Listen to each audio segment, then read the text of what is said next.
segundo São Marcos, capítulo 14, a partir do verso 43, a Escritura diz assim: E logo, enquanto Jesus ainda falava, chegou Judas, um dos 12, e com ele uma multidão com espadas e porretes, vinda da parte dos principais sacerdotes, escribas e anciãos. Ora, o traidor tinha dado a eles um sinal: aquele que eu beijar é esse. Prendam e levem-no com segurança. E logo que chegou, aproximando-se de Jesus, Judas disse: Mestre, e o beijou. Então eles agarraram Jesus e o prenderam. Nisto, um dos que estavam ali sacando da espada, feriu o servo do sumo sacerdote e cortou-lhe a orelha. Jesus lhes disse: Vocês vieram com espadas e porretes para me prender, para prender-me, como se eu fosse um salteador? Todos os dias eu estava com vocês no templo ensinando, e vocês não me prenderam. Mas isto é para que se cumprissem as Escrituras. Então todos o deixaram e fugiram. Um jovem, coberto unicamente com um lençol, seguia Jesus. Eles o agarraram, mas ele largou o lençol e fugiu nu.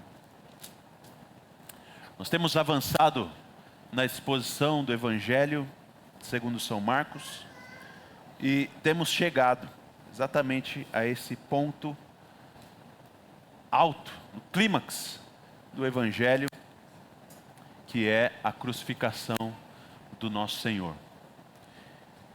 E Marcos, que normalmente é muito rápido, né, e direto nas suas exposições, continua assim, mas agora, como não tem outro jeito de ser, ele desacelera. E de uma maneira muito específica e dedicada, ele vai passar grande parte do seu livro a contar esse último trecho da vida de Jesus. Nós temos visto, como desde o capítulo 11, nós temos visto essa última semana da vida de Jesus. E aliás, todos os evangelistas, de certa forma, fazem isso. De um ministério de 3 anos, essa última semana é aquelas que os evangelistas mais dedicam tempo para contar o que aconteceu com Jesus. E Marcos também faz isso. E toda a vida de Jesus, seus 33 anos de vida antes de ser morto, grande descrição que nós temos, dos seus últimos dias de vida, especialmente a sua última noite de vida. E essa noite é a noite que nós estamos lendo aqui. Começou quando Jesus e os seus discípulos celebram a Páscoa. E Jesus, então, com seus discípulos, faz essa celebração. E ele, nesse momento, institui a ceia do Senhor, celebração que nós fizemos aqui. Naquela noite também o Senhor dá diversas orientações aos seus discípulos sobre o mandamento de amar, sobre o dom do Espírito Santo que ele haveria de enviar para os seus discípulos. Ele fala de que um deles haveria de traí-lo, e fala também que todos eles haveriam de deixá-lo sozinho. E nesse trecho que nós estamos considerando nessa noite, revela então em detalhes esse acontecimento mesmo, de como o Senhor Jesus foi traído e deixado sozinho. Como o Senhor Jesus foi traído e deixado sozinho. E eu quero considerar com vocês nessa noite exatamente essa realidade, porque nesse trecho, onde nós vemos de maneira tão cruel a realidade da pecaminosidade humana e da necessidade que nós temos de um Salvador. Marcos vai contar para a gente, e os evangelistas vão contar para a gente, que Jesus e os seus discípulos estão no Monte das Oliveiras, num lugar chamado Getsêmani, que era provavelmente um lugar ali no Jardim das Oliveiras, onde se produzia azeite. E depois de ter passado tempo em oração, dedicado em oração, sofrendo a agonia da morte, realizando e antecipando o sofrimento que haveria de passar, o Senhor Jesus ora e sofre, agoniza a ponto de suar sangue. Esse é o momento da vida de Jesus. Ele está aflito com a sua morte, está agoniado por aquilo que haveria de passar, mas determinado, comprometido e perseverante. E conforme nós vimos na semana passada, o Senhor explica para os seus discípulos que essa é uma obra dele, né? E alerta que o traidor se aproximava. Ele reconhece que o traidor está chegando, até porque a maneira como eles chegam não é tão sutil quanto parece. Verso 43 vai dizer que Judas vem, mas não vem sozinho. Ele vem com uma multidão, vem um grupo de pessoas, com suas tochas, mas especialmente com suas espadas e seus porretes. Eles vêm preparados para qualquer tipo de situação que seja necessária para prender Jesus. Mesmo que seja necessário o uso da violência, o uso da força física, eles vão prender Jesus. Eles farão isso. Eles demonstram isso já na sua chegada. Quando eles estão chegando com uma multidão, que envolve não somente os guardas, né, da Judeia, mas também sacerdotes, escribas e anciãos. Porque é esse grupo que envia a multidão para prender Jesus. É esse grupo. Mas Marcos destaca, né, que essa multidão que vem pronta para prender Jesus, ela é conduzida por uma pessoa, que é Judas Iscariotes. É Judas Iscariotes. E a gente não pode se esquecer nesse momento, irmãos, que realmente Judas, ele é o líder da traição de Jesus. Nós sabemos e nós vimos, já aqui no capítulo 14, como os anciãos tinham o desejo de matar Jesus, mas eles não sabiam como fazer aquilo, porque eles não queriam causar escândalo. Eles não queriam causar escândalo. Eles queriam matar Jesus e dar um sumiço em Jesus sem que isso desse muita repercussão. E enquanto eles estão desejosos, ansiosos de dar um fim em Jesus, mas sem saber como, o próprio Judas é que procura os líderes judeus para dizer para eles: vamos fazer isso aí. Eu estou aqui disposto a ajudar vocês. E é ele quem inicia, é ele quem procura e estabelece a conexão para que Jesus seja traído e morto. E faz isso e recebe uma recompensa de 30 moedas de prata. Então aqui, nesse momento agora, nessa noite, Marcos destaca exatamente isso, que Judas, é ele quem lidera essa multidão. É ele quem conduz a multidão para prender o Senhor. Prender o Senhor. E de maneira mais cruel ainda, mais vil. Nesse momento da traição, Judas, que é o idealizador, o líder da traição, ainda assim, ele quer se fazer parecer alguém bonzinho. Mesmo executando o plano mais cruel, mais vil e maligno, ainda assim, Judas quer parecer alguém digno e bonzinho. E ele estabelece um sinal para indicar quem era Jesus. Lembra, meus irmãos, Jesus é um homem comum. Ele é um judeu do primeiro século, né? E no meio dos judeus do primeiro século, está ali entre eles. Jesus não andava, né, no meio dos homens de uma maneira que era fácil identificá-lo, como nós vemos nas pinturas, né, com uma aréola, né, e vestido glorioso, brilhando. Não. Jesus, divinamente, né, era um ser humano que difícil de identificar no meio dos outros judeus com os quais ele convivia. E Judas vai identificar Jesus, precisa de identificação. E ele mesmo diz então, eu vou identificar Jesus com um beijo. Aquele que eu beijar é aquele que vocês devem prender. Isso revela essa malignidade de Judas, a crueza, vilania, pecado de Judas. Como num momento tão cruel da sua traição, ainda assim, ele quer chegar para Jesus e tentar enganar Jesus de que ele não tem nada a ver com isso. E ele chega perto de Jesus e chama Jesus de mestre. Mestre, como é bom te encontrar aqui nessa noite, no Getsemane. Deixa eu te dar um beijo. E beija Jesus. Que perversidade. Que perversidade. Meus irmãos, a Bíblia fala do pecado de maneira muito clara. E ela fala do pecado de alguns aspectos diferentes. Nós temos algumas palavras que a Bíblia usa para falar do pecado. Uma delas é transgressão. Transgressão, que fala justamente dessa quebra de um mandamento. Há uma regra que é estabelecida, e quando essa regra então ela é quebrada, isso é chamado de transgressão.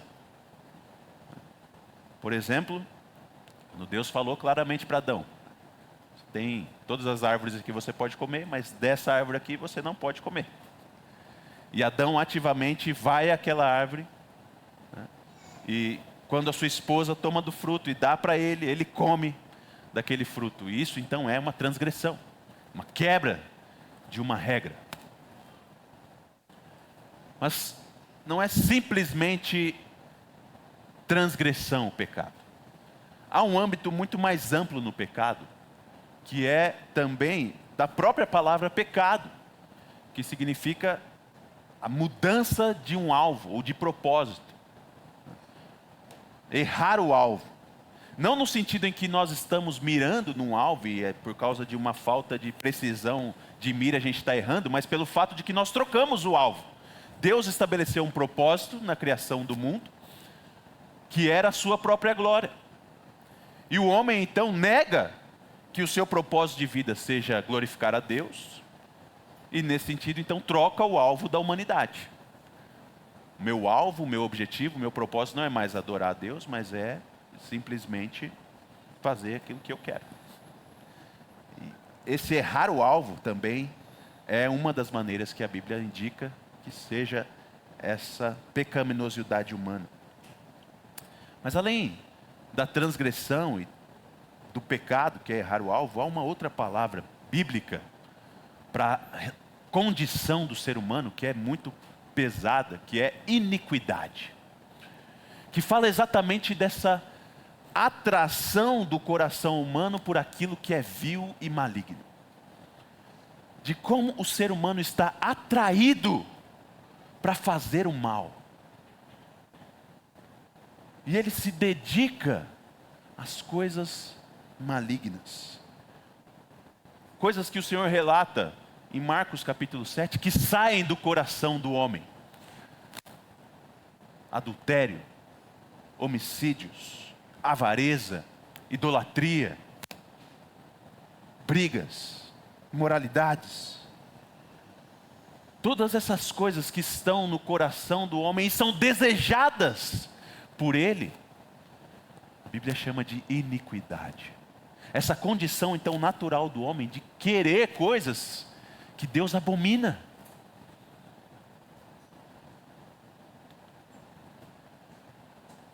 Mas acontece que essa condição do homem, ele não a aceita facilmente, porque Deus colocou, quando criou o ser humano, colocou nele um senso de justiça, comunicou com ele, assim que a teologia vai dizer, o atributo da justiça.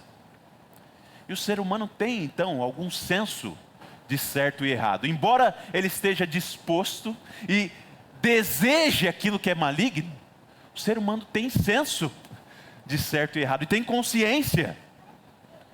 E ele sabe então que ele não pode simplesmente se expressar como ele gostaria às vezes. E ele cria então um cenário, uma barreira, onde aquilo que ele é interiormente não necessariamente está exposto exteriormente.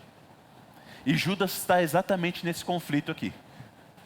Ele é um traidor maldito, que está entregando o Filho de Deus para ser preso, mas ele quer enganar e quer cercar, e dizer que é bonzinho, e dizer que é submisso, dizer que é discípulo, e diz para Jesus, mestre, e o beija.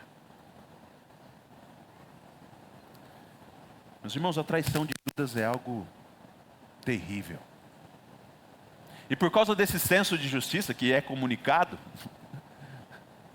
ele desperta exatamente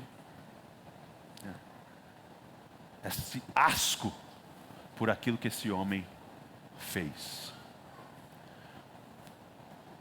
Se você lê os evangelhos e você olha para a vida de Jesus, como o Senhor Jesus é sempre dedicado a servir, cuidar e amar. Como ele está sempre disposto gentilmente a servir pessoas, restaurando-as nas suas necessidades. E você vê como o Senhor Jesus está sempre debaixo daquilo que é justo, reto, em obediência perfeita. E você chega aqui, a essa altura do Evangelho, e você vê a traição de Judas. Isso desperta em você, obviamente, um senso de justiça que despreza Judas. E que despreza toda essa multidão que saiu para prender Jesus. E não é à toa, então, que Pedro tem a reação que ele tem. Não é à toa, então, que vendo aquilo, vendo o Senhor Jesus, que é sempre bondoso, gentil e amoroso, sendo preso, traído com um beijo, que Pedro tira a sua espada e vai para cima dos caras.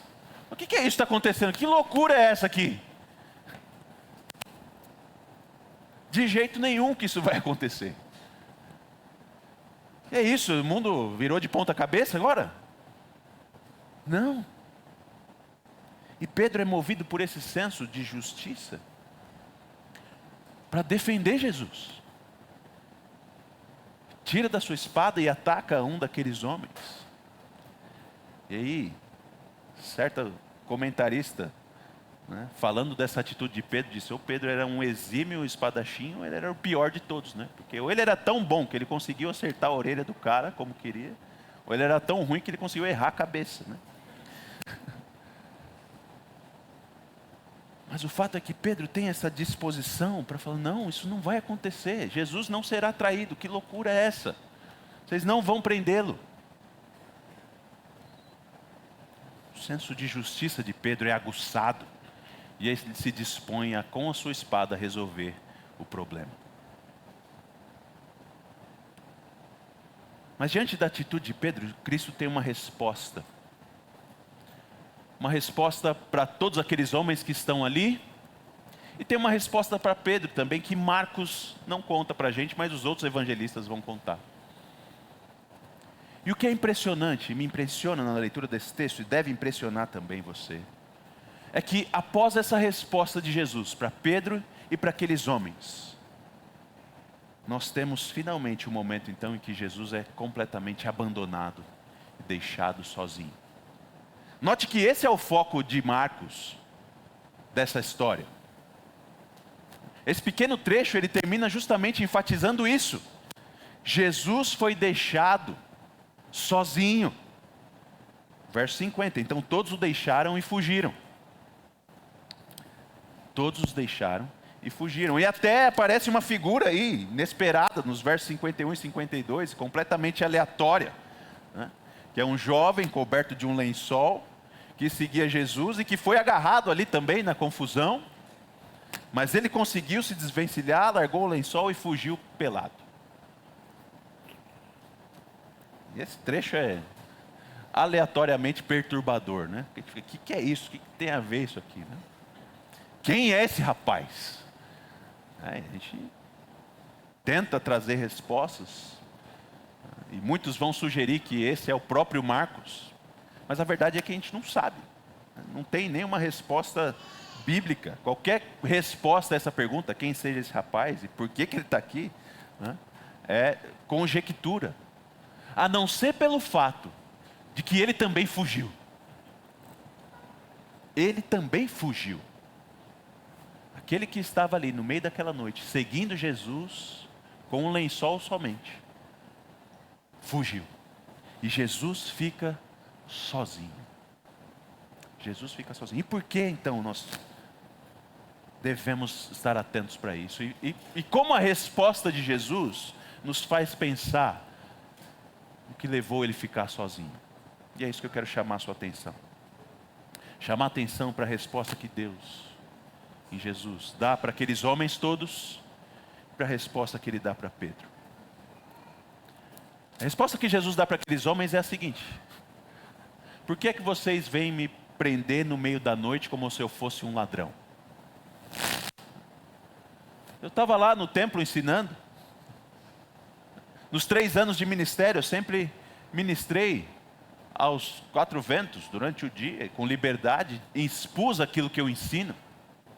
Por que é que vocês vêm no meio da noite me prender como um ladrão? E obviamente a resposta é que eles estão movidos pelo mesmo sentimento de Judas. Eles sabem que isso que eles estão fazendo é vergonhoso. Eles sabem que isso que estão fazendo é incorreto, é errado. Por isso é preciso ser feito de noite, às escondidas, em segredo, não exposto à luz e à claridade. Eles têm, sim, em si, essa percepção de que isso não é algo que eu quero falar para todos. Isso é um negócio que eu quero fazer escondido. Uma coisa que eu preciso fazer escondidinho. Eles têm esse senso, e é isso que Jesus revela para eles. É isso que o Senhor Jesus revela para eles. Essa condição humana, de que tem desejo pelo mal, e que continuamente faz o mal, mas sempre procura fingir que não. Sempre procura fingir que é bonzinho, e aqueles seus desejos malignos estão acobertados. Vou fazer isso aqui quando ninguém está vendo. Vou fazer isso aqui quando estiver escuro. Vou fazer isso aqui quando estiver em trevas. Essa é a condição. Não só de Judas como o líder e o cabeça da traição, mas de toda aquela multidão que está com eles ali. Eu quero o mal, eu desejo o mal, e eu não posso me controlar em relação ao mal, mas eu não posso fazer isso diante de todos os olhos. Eu preciso fazer isso de alguma maneira que as pessoas ainda tenham uma visão elevada de mim. Não vou fazer no escuro, vou fazer guardado, vou fazer reservado, preservado, privadamente. Essa é a resposta que Jesus dá para aqueles homens a respeito do ato deles de vir prendê-los no meio da noite como se ele fosse um ladrão. Mas mais impressionante é a resposta que Jesus dá para Pedro. E para isso eu quero pedir para você abrir a sua Bíblia em Mateus capítulo 26.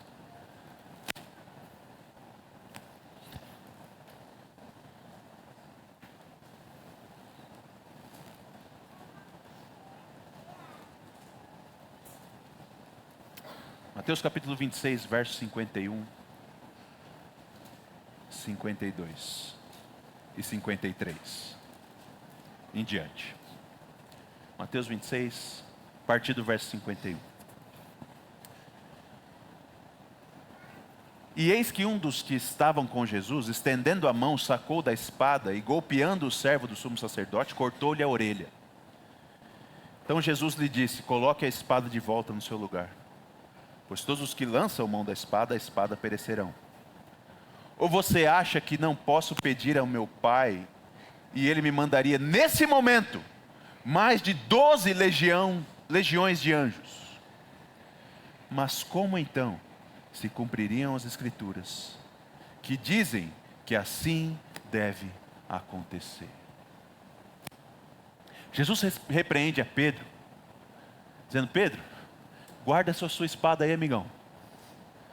De novo você está querendo fazer aquilo que é do seu coração, querendo resolver as coisas de uma maneira que é sua.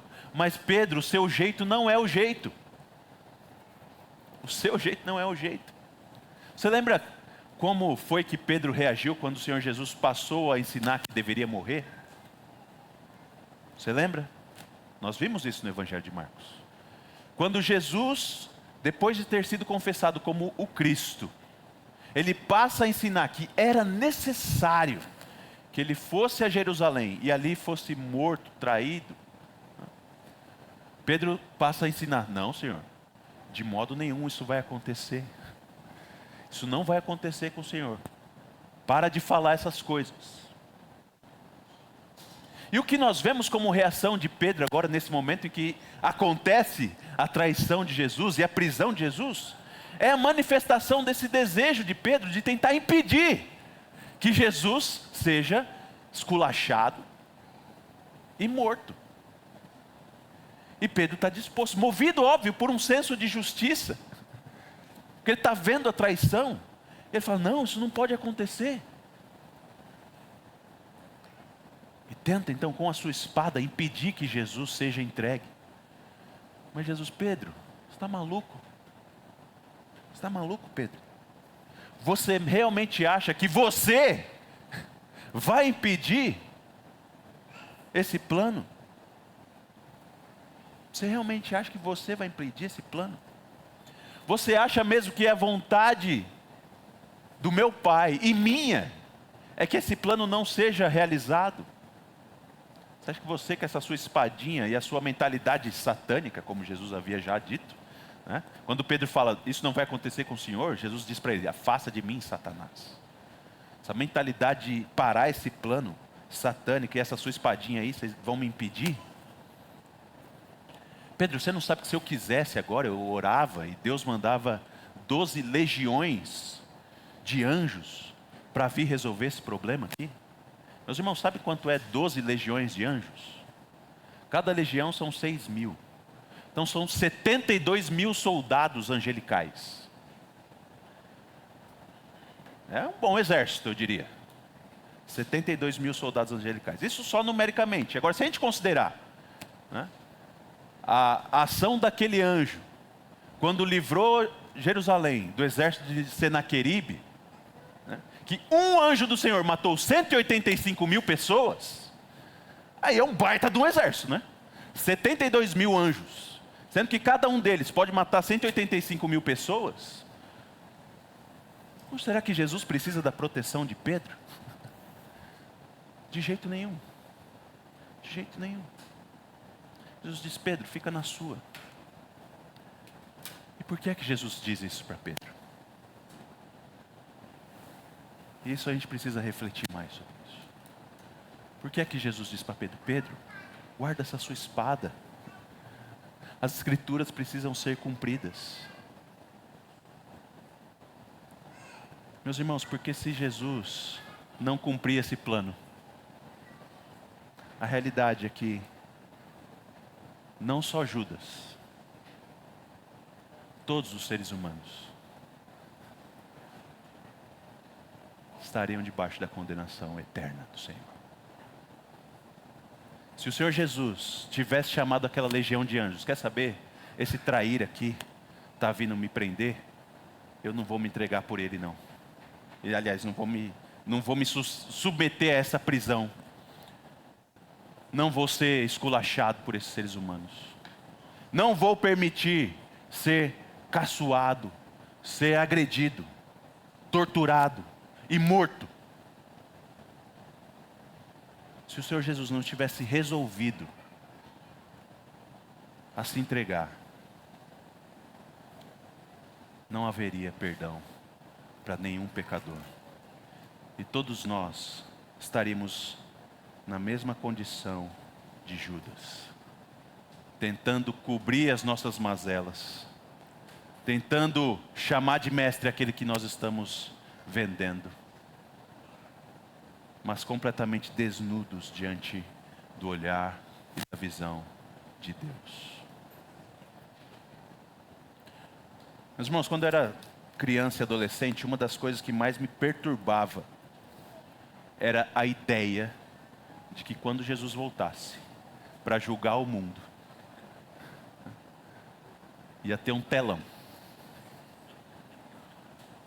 E naquele telão, todos os meus pecados e toda a minha vida seria exposta. E vocês não têm ideia de como aquilo me perturbava absurdamente. Imaginar que um dia, tudo o que eu fiz, tudo o que eu disse, tudo o que eu pensei, seria exposto para todas as pessoas verem. Era perturbador. Era perturbador. E sabe o que era mais perturbador? Que eu pensava exatamente nessa realidade que eu cria já. Isso vai ser exposto para todas as pessoas, mas Deus já sabe disso tudo. O Senhor existe e Ele já está vendo essa realidade. Eu não estou escondido.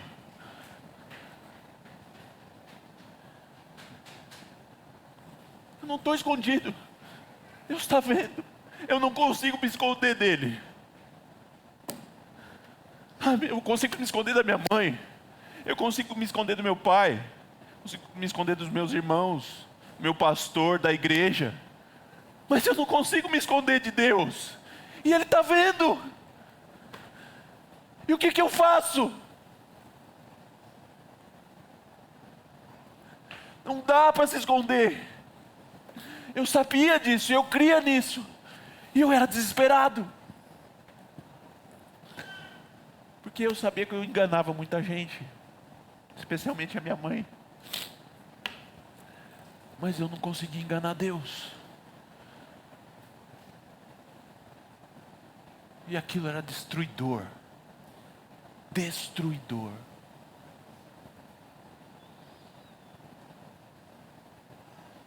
Eu podia chamá-lo de mestre. Mas ele sabia se meu coração era realmente de alguém submisso ou não. E ele sabia que o meu coração não era. O meu desejo era mau. E a minha vontade era o pecado.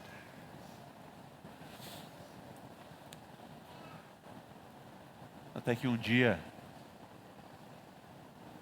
eu entendi que era exatamente por isso que Jesus precisou morrer. E era exatamente por isso que Jesus me chamou. Venha a mim, Rubner. Realmente você não tem para onde se esconder. E você não consegue me enganar. Por isso eu me sacrifiquei.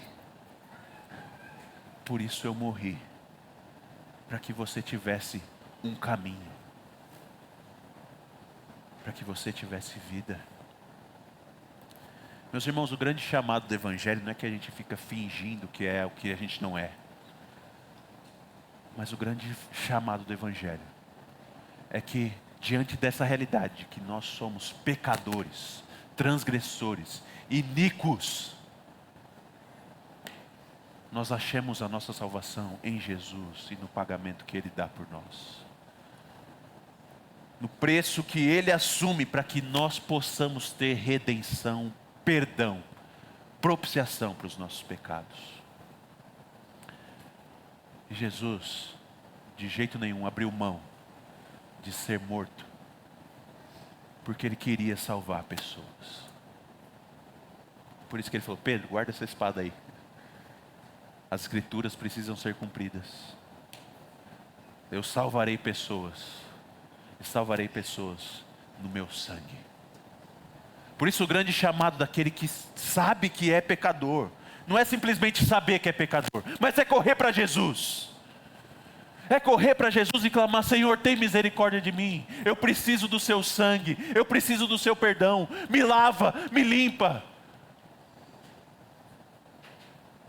Não dá para eu esconder da tua santidade, da tua face, dos teus olhos. Tem misericórdia de mim. grande chamado do Evangelho é esse. Que nós, compreendendo completamente a nossa ineficiência e incapacidade, corramos para Jesus como nosso único e suficiente Salvador.